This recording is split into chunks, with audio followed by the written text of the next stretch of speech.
Ladies and gentlemen, boys and girls, this is my 26th reflection video.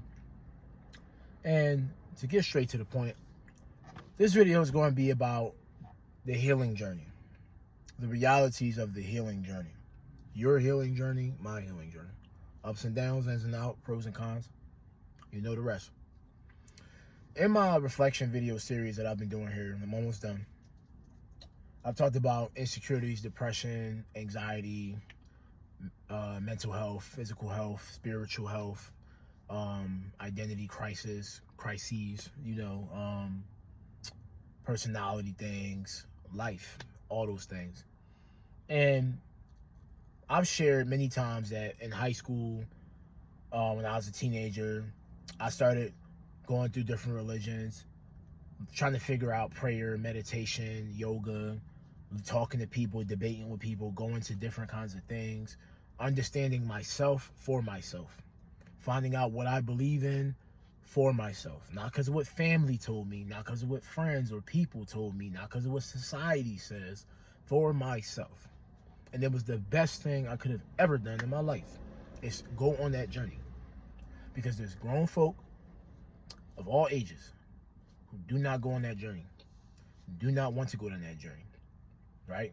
And they're going on that journey and they have so much work to do. You know, it's better to get on that journey now, stay on top of it, than have to deal with it later. I've been always saying it and keep saying it. And it's the best thing I ever did, was start this journey.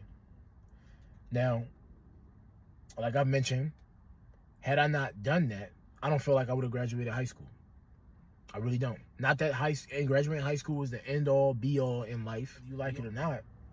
Graduating high school, having some kind of test as a child to a teenager, is the first test of who are you? What do you like to do? It lays out the foundation of how do you set goals? How do you achieve your goals? You know, what do you do in the face of struggle? Graduating high school says a lot about that. I used everything I learned and what I needed to get through high school, because had I not done any things I've done, I would not have graduated high school.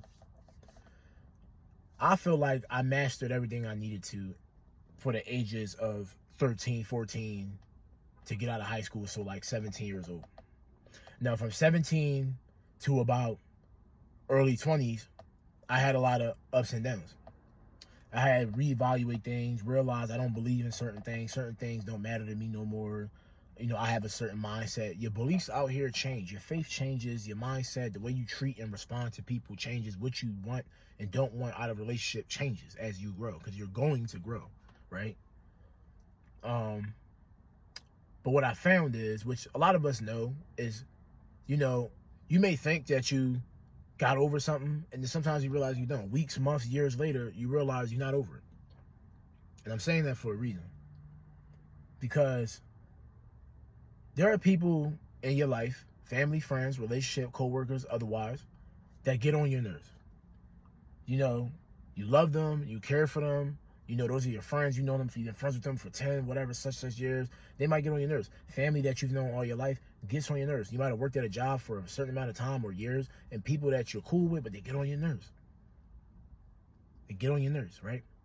And it gets under your skin. You know, a lot of people like that.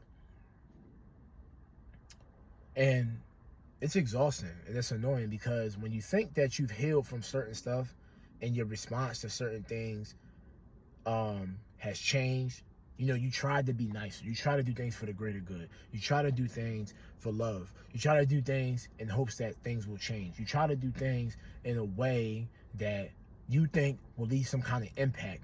And even if it does, you just don't see it. It's just that it's hard to tell. And sometimes it straight up hasn't done anything. It doesn't mean anything. Once those realities start to set in, it starts to make you question. And it gets under your skin. It triggers you. It makes you upset. I say that because the past couple months, a lot of things have happened in my life that have made me realize, you know, there's a lot of things that I didn't have to do, right? And there's a lot of things that I did have to do that I didn't want to. And a lot of things that I didn't have to do that I did.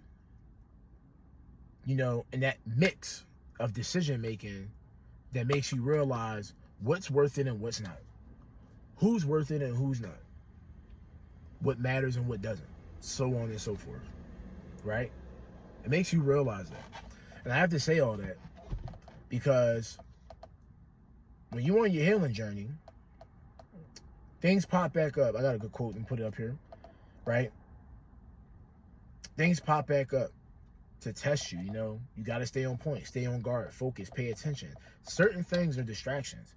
I know it's not fun to admit that certain people are distractions or someone sees you as a distraction. We all might have had friends or family or whoever that used to be cool, but they distanced themselves. Or you used to be cool, but you distanced yourself. Because you start to realize certain people, friends, family, relationships, co-workers, or otherwise, are distractions. They are distractions. People are distractions. Sometimes the people we care about and we love and we want the best for are distractions.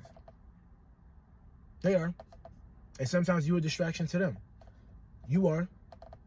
It's just the truth. People don't want to hear it. People don't like to talk about it. But sometimes people are in your way, including the people you care about. Those people stress you out. Those people piss you off. Those people get under your skin. Those people trigger you. Those people make things happen inside of you that you thought you was working on and wouldn't have to deal with no more. But those people make things happen inside of you that you didn't want to happen. You think it doesn't get to you, but it does.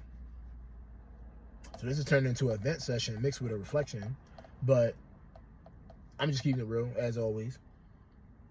And I'm not gonna make this too much longer because the truth of the matter is, I like this art that I found, the picture on Facebook. This art is realistic.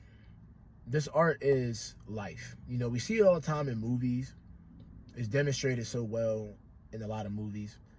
But when you're a child that has had a lot of problems, you had a lot of unanswered questions, a lot of things have happened that you've never gotten apologies for, a lot of attention for, you know, and we all had things that hurt us growing up. But when you have these problems and you've gone through things, you just become an adult that's just, you know, you got your kid trapped inside. Your inner child trapped, hurt, crying still, mad, angry still. So you have to heal yourself in reverse. If you can, when you can. And I love this art because this is so many people out here. This is so many people. And they don't, you know, they don't know it. Some people don't even know it. Some people do. But it's just hard to go, how do I figure this out? How do I stop this from happening? And sometimes the answer is just to stay away from the things or the people that cause this to keep happening. They keep reminding you of this. That stop the reverse healing. You get to heal your past, which heals your present and heals your future. It's a lot of work.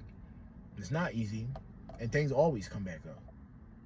But the reality is that sometimes when you're on the healing journey, some things just don't go away. But you have to stop